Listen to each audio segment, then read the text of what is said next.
শুভ নববর্ষ।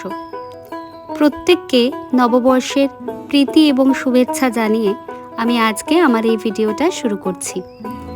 আজ পয়লা বৈশাখ, মানে বাংলা নববর্ষের প্রথম দিন। আর আজকের এই দিনটাতে প্রত্যেক বাঙালি বাড়িতে বিভিন্ন ধরনের সুন্দর সুন্দর পদ রান্না হয়, আর তার মধ্যে খাসির মাংস কিন্তু অন্যতম। আর সেই পদ রান্নার থেকে আমরাও কিন্তু বিরত নই। পয়লা বৈশাখ উপলক্ষে আমাদের বাড়িতেও আজকে হয়েছিল নানান ধরনের সুন্দর সুন্দর কিছু পদ, আর সেটা নিয়েই আমার আজকের এই ভিডিও।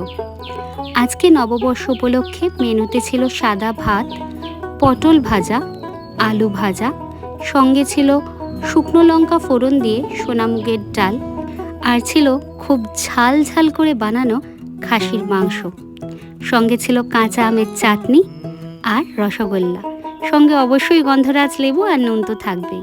আজকে দুপুরটা এভাবেই জমে উঠেছিল। আজ তাহলে এই পর্যন্তই, দেখা হচ্ছে নেক্সট ভিডিওতে। Till then, tata.